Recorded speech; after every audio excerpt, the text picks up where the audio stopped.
Connor, how are you, man? I'm very well. I think you can drink it. It's 5 p.m. somewhere. Yeah, right? I think it's 5 p.m. there, right?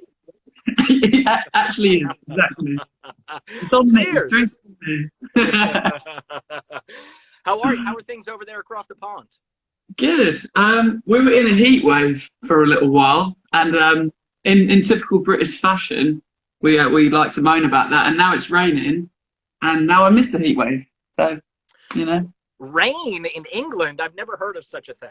To be fair though, it was so hot for us that now I'm like, okay, I can deal with this. It was stormy as hell. It was intense. It was good. What's hot for you guys? It was like 33 degrees most days. So what's that, like 100 and something? Wow. That's yeah. I mean, I don't know the Celsius to Fahrenheit ratio. It sounds like it's like 400 degrees there. Yeah, exactly. All right, so let's get down to business. You got a new album, Moral Panic. It's coming out October 23rd, right? Yeah, very much. We're going to jump right out because a listener mentioned that the album art showed up on the website because people can pre-order. And yes. They wanted to know, is that a guy on fire on the cover of the album? No. It looks like a guy on fire, right? It does.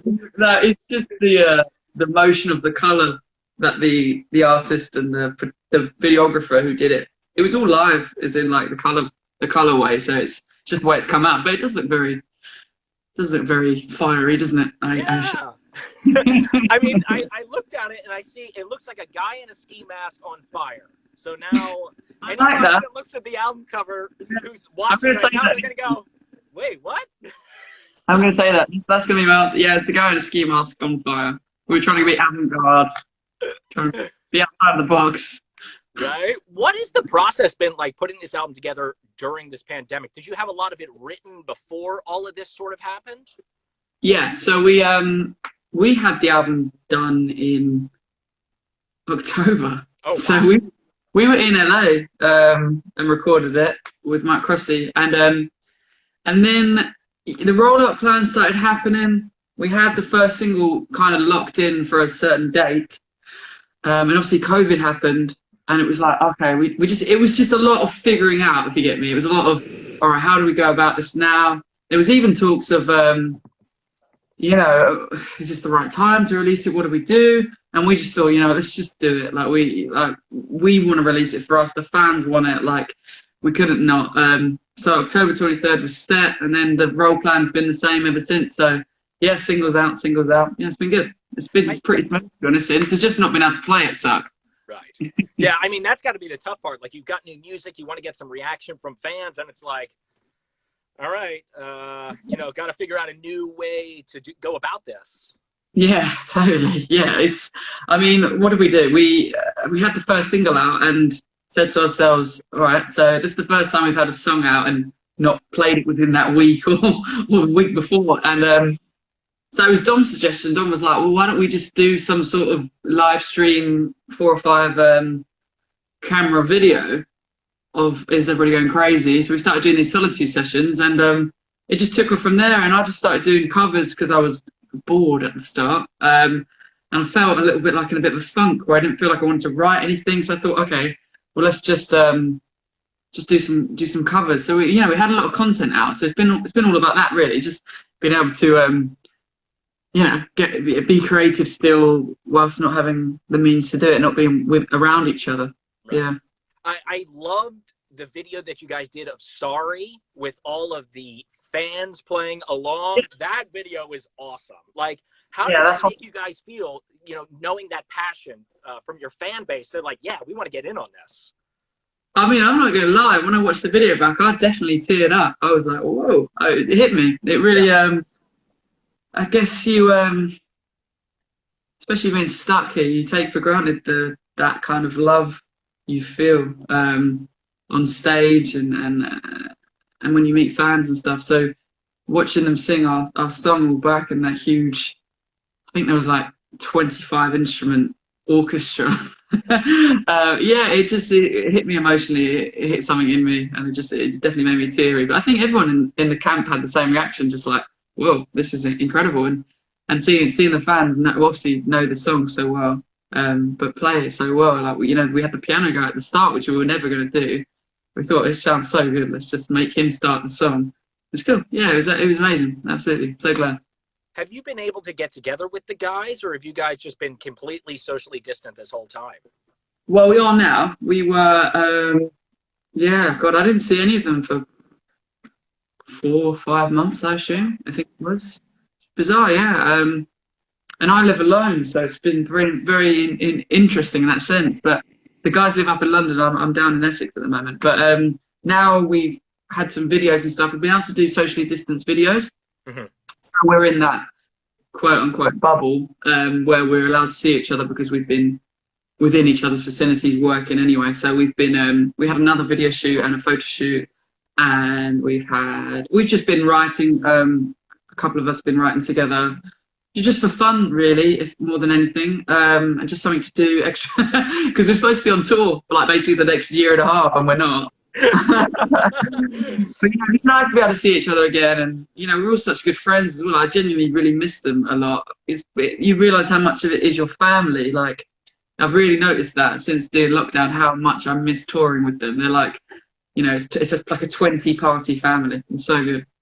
Yeah, I mean, when you spend that much time on the road together and working together, I mean, you grow so close because you are with those people more than you are with your family. Yeah, hugely. Yeah, no, it's beyond friends. It's brothers, you know, and yeah, we look after each other so much, and we love each other so much that it's difficult to not tour. We had what did we do the other day? Yeah, we met up the other day. We had some sort of sessions, do some live session, and yeah, it was the first time we had to play together and rehearse together in a very long time, and it felt emotional in a way. It was really lovely to be back with everyone, and all the crew were there. Yeah, you know, which has been a struggle for them because their whole livelihood is the touring side of it. So being able to get any work for them, even if it's just a rehearsal with us, you know, they're all doing their own thing now with businesses, but it's tough. It's really tough, you know.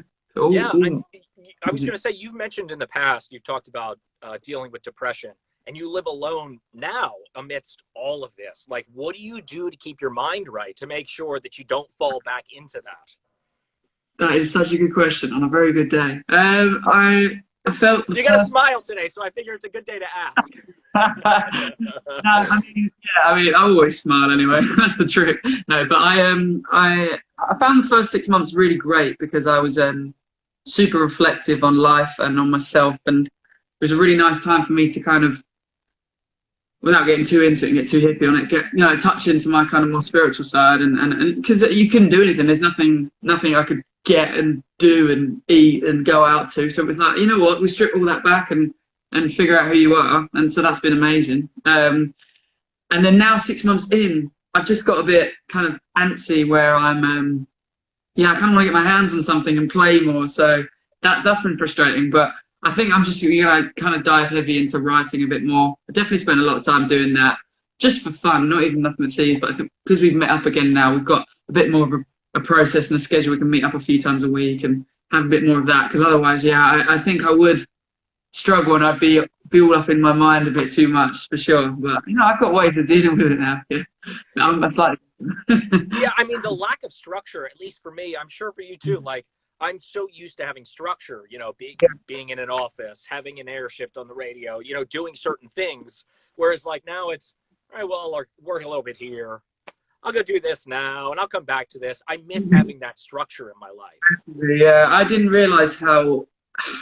Well, I mean, everyone always says it, but I didn't realize how important it was, and especially the touring side of it. It's like a lifestyle change. I feel like a lot of my mates here, they're still obviously they're struggling in their own ways, but they're going back to work, even if they're working at home, and they still have their kind of routine, even if it's changed a bit. Whereas our lifestyles are so weird that we tour 8 to 9 months of a year in total. That it's very difficult for us to get used to being here and spending that much time here, not doing too much, not doing shows. It's definitely a psyche change, but definitely there's been good parts and bad parts about it. But I've learned a lot of lessons, and I've really relished that downtime and that me time, so to speak. Yeah. Have you picked up any new hobbies? Um, Like, I know people are like baking bread. That's like a huge thing. People are baking bread, and I'm like, okay, I guess. I mean, I've yeah, definitely been cooking more, but like, new hobbies. I mean, yeah, I mean, I do. If I'm into a bit of yoga, um, nice. I go to the gym a lot. I mean, that's the stuff that kind of suffered on tour at that kind of fast-paced level. So yeah, I've been enjoying that. You know, oh, I'm newly vegan, so like that's been good to like have that to that try and cooking that and experimenting with that. So that's a new hobby in a sense, yeah. And just reading a lot. I mean, all I do is read, so it's like reading and writing, but writing's what we've always done anyway. But yeah, you know, just those little things that tick you over. It's good. Okay, so two things. What do you miss from your pre-vegan days? And and do you take inspiration from like books? I know that people take inspiration from all sorts of things, be it film, other music. Are books like a huge influence on how you write songs? So first question. What do I miss from vegan days? I mean, I couldn't go yeah, without a cheeseburger. it, Like, I don't know how you go without a it's cheeseburger. hard. Like, Yeah, without a cheeseburger, it's difficult. They're making like semi-decent ones now in the vegan world, but then again, I have to admit, without getting too preachy on it, like I don't miss it too much because I know why I'm doing it, what I'm doing it for. So there's other alternatives, and there's actually an amazing vegan restaurant around here which does like an amazing burger. So I'm pretty good actually. I'm all right. I haven't actually tried meat. Sometimes I miss cheese. That is really difficult, okay. but meat's fairly easy to get rid of, I think, for me at least. And back to your question, yeah, books wise, I think really it's keeping your eye open, keeping your third eye open, but your yeah, like it's always wearing your warts on your sleeve, I guess best way to put it is always just being open to something affecting you, whether it's in reading or from a film, anything, you know, from daily life. You reading quotes, reading Twitter, as ugly as that is, and it's just yeah, it's soaking it all in. And I think when you open that and you flex that muscle constantly, it's the same with melody and music. It's like the amount of times I'll be in bed and hear like a piano melody or something, and it'll be 3 in the morning. I know that it won't benefit me getting up right now because I want to sleep, but I have to. Otherwise, it's just what's the point of my job? Right. You So don't want to lose that. You don't want to lose it in that moment. yeah, so that muscle's always open to it. And then sometimes in those times, late at night, whether you're chilling, watching a film or getting into bed, when you're a little bit more lucid and a bit more relaxed, that's when those things happen. I think a more stoic lifestyle, which I've definitely been, you know, enduring recently, I think that stoicism kind of leads to creativity. I think that the nothingness, sometimes because you're kind of in a more present way, it leads to things coming out of you naturally more creative. The amount of times I've always had people ask me, oh, I don't know what to do when I have a writer's block. It's like I just say, just do nothing, just don't do anything musical, do whatever. So the amount of times I've just, you know, had a day where I thought I don't really fancy writing today or doing anything musical, and then sat on the couch, started a book or whatever, and then I've gone, oh, I've got something in my head, and then I'll sit and do it. And I just think that's the best way of doing anything, really. I guess it's actually it's a good lesson for life, even anything to do with my mental health or sleep and stuff. It's like the less I do about something, the better I'm off normally. Do you know what I mean? It's like sometimes life just flows through you, and you have to go with it. And that's the life lesson for today on the Shark. My wife is huge into meditation, and Yeah, like same sort of thing. Like she'll focus on something and focus on something and focus on something, and it doesn't come to fruition. And when she lets it go and meditates and it's just like, well, let's see what happens. yeah, That's when it always seems to happen. It's crazy totally, how that works, right? totally.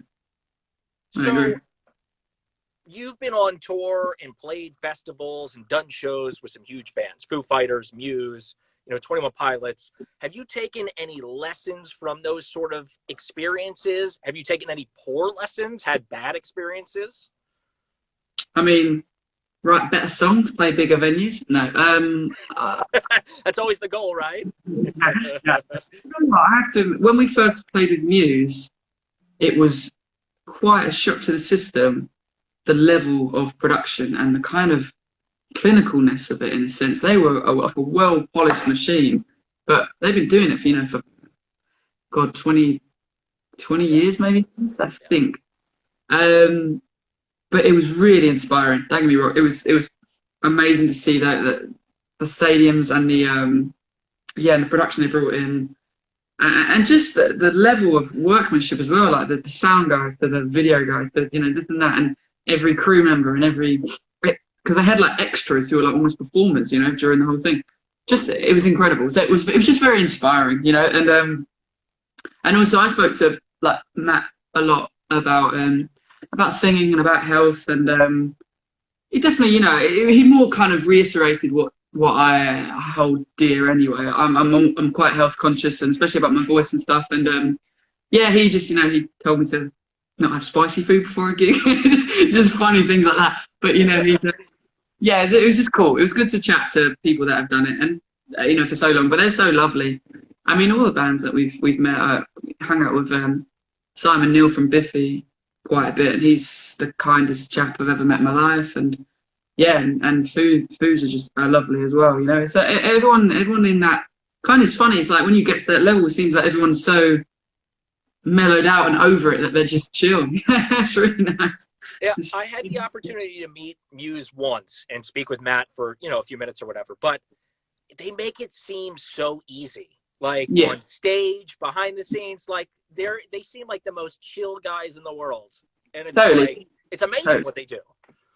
Totally, they're very, like I said, they've been doing it for so long that they're very much flying on the jet before sound check, do the show, fly home. Right. I mean, if you had kids and you were in your like late 30s, early 40s, then 100% you'd do that. I mean, don't get me wrong. If you had the ability, right? Ability now, I'd probably do it now. But they're so good at what they do that it's so easy for them. There's quite a funny story there, but Matt Bellamy has to have 3 bananas before he goes on stage because of the slow release carbs, and he didn't go on stage once because someone had eaten his bananas. So he's like, I need them quick because otherwise I'm not going to have the energy. So that was quite funny. I do remember that. That's awesome. I know you guys in the past have mentioned that you're heavily influenced by classic rock and other bands that do things differently. Zeppelin, AC/DC.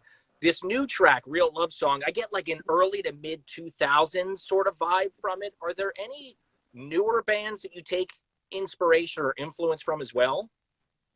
I mean, I'm always searching new music. I'm always studying new music, and I'm always wanting to better myself as a writer. So it's anything from R&B to hip hop to classical music to old school rock. I just want to soak it all in so I'm as good as I possibly can be. And I know the boys do the same thing, and I think that's kind of what makes the Nothing But Thieves melting pot, really. And then, especially if you heard the single before, Is Everybody Going Crazy? It's kind of this I'd like to say, like, perfect version of all of our influences in one body of music. It's cool. But Real Love Song was it was the kind of head out of the window declaration song. It was definitely Arcade Fire influence.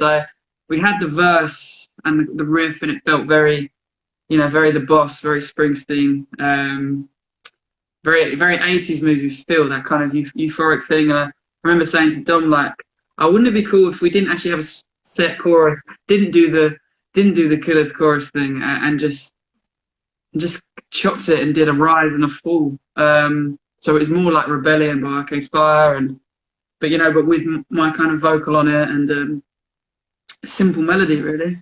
And that's how it came out. It was almost like a conversation, and then suddenly it was born in like 30 seconds. But yeah, I'd say Arcade Fire was an influence on that song hugely. Yeah. When you have a huge hit like Trip Switch goes to #1 on the alt chart in the US, like, what changes? The want to have it again? No. I think we didn't know anything about the charts and how it worked at all when we first released any of the music, and especially in America, it was like we didn't even know what the alt chart was. Our managers are American, and they were like, "This is huge. This is a huge thing." We were like, "Wicked." We're like, we didn't know. And then we saw it stay at number one. So I was like, okay, this is really cool, you know. And then it came to the later singles of the next album. We started getting like the top tens of that chart, and I was like, oh wow, Trip Shift was number one. I was like, that was really big. Yeah, it was always. We all said the same thing. It's not just me being an idiot. It was like we were all like, we just didn't know that was so huge. So yeah, it's not that we'd ever right to get that again. It's just yeah, that would be incredible. I don't know what was about that song that took off. It just worked, and very grateful for it. And you just hope that happens again with another song. You just but you don't write for that reason. But yeah, no, it was a big thing. It was just I guess it added a little pressure that we hope we get that, because that just means we can come out to America and play in America more and more. Yeah. Have you? Are there any favorite venues that you played when you were over here in the States? Ooh, yeah, loads. I mean, oh, I've gone blank now from what it's called, but in the Prince venue was incredible. I just forgot the name. I've just gone blank. What's the Prince venue in Minnesota? Yeah, what's it called again? But that was bizarre being in there. Because I watched the film growing up, but I've literally the Purple Rain. It's not is it the Purple Rain Studios? Yeah, no, it's the Purple Rain venue. So where they did it all, I've just literally forgotten the name. But that was amazing, because the culture in there, like going in the dressing rooms and just having everyone from like Bowie and Prince sign the walls. It was just the coolest place. I loved, I mean, the venues in San Francisco are always cool. They're always Paisley Park. Somebody said Paisley Park. That was it. Oh right, yeah, and so in San Francisco they have all of these old theatres. A bit of, it's a little bit like Britishy theatre, so I really love those. In LA, we played. God, I've gone so blank. It's been such a long time since I've been to America. LA, the venues in LA are amazing. I played the Haunt in the Rave in oh god, I'm useless right now. But anyway, yeah, venues in America are great. I've just gone blank to all of them. People want you back. They keep saying, come back to the US. Obviously, I'm sure you would love to, right? I guess it scares me a little bit that, not to go too COVID central, but like, well, when we're going to be allowed to, especially out in America, I'm unsure of how it's been dealt with, if I'm going to be frank. Yeah.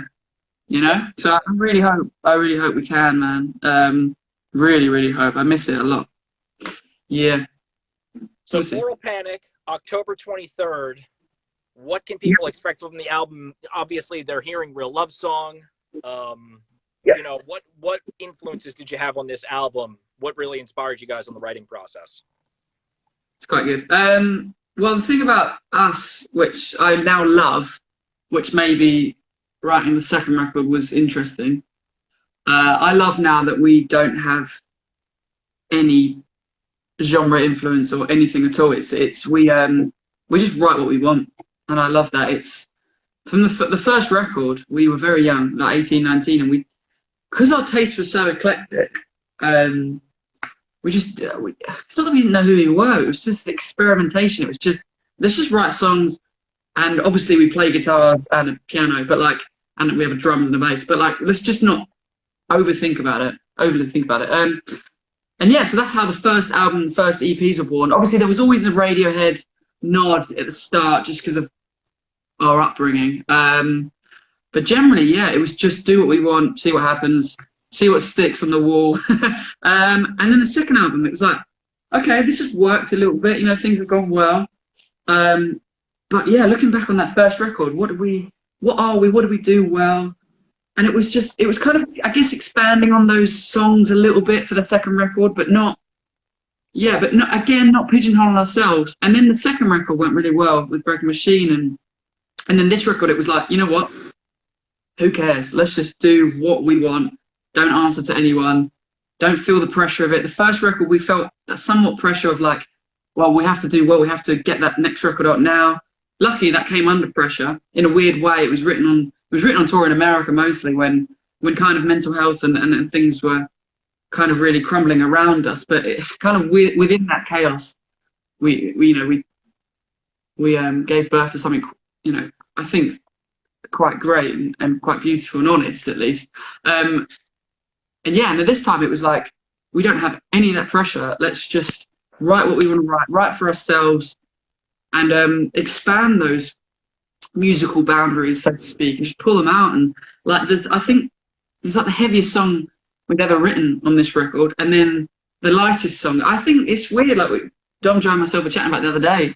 It ranges influence from anything from like hip hop, like even structural melodic things from people like Drake, to Rage Against the Machine and Queens of the Stone Age, and then there's like a dark Simon and Garfunkel song in the middle.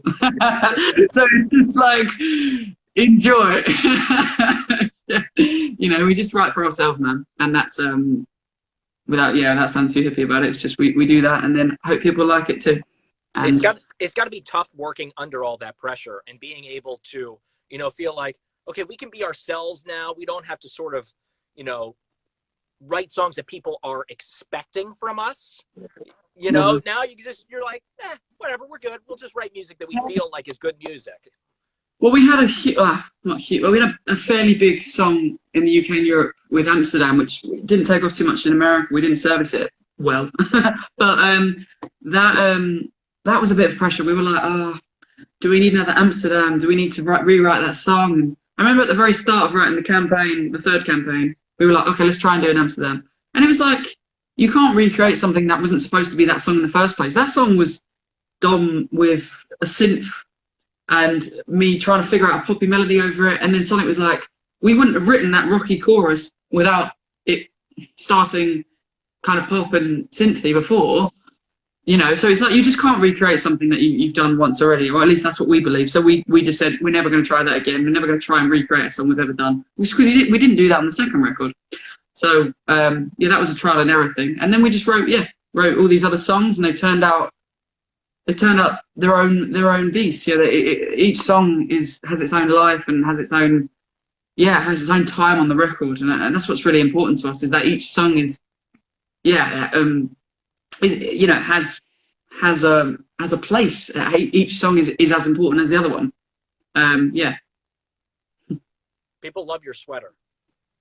Oh, really? I actually can't see the comments. Yeah, cool, man. Yeah, I like the sweater. Conor, I really appreciate the time today, man. This was a great conversation. The new Nothing But Thieves album, Moral Panic, is due out October 23rd. Yeah. Thanks for having me. This was good, man. Enjoy the solitude. Thank you. You too. I'll see you later. See you. Bye. Bye.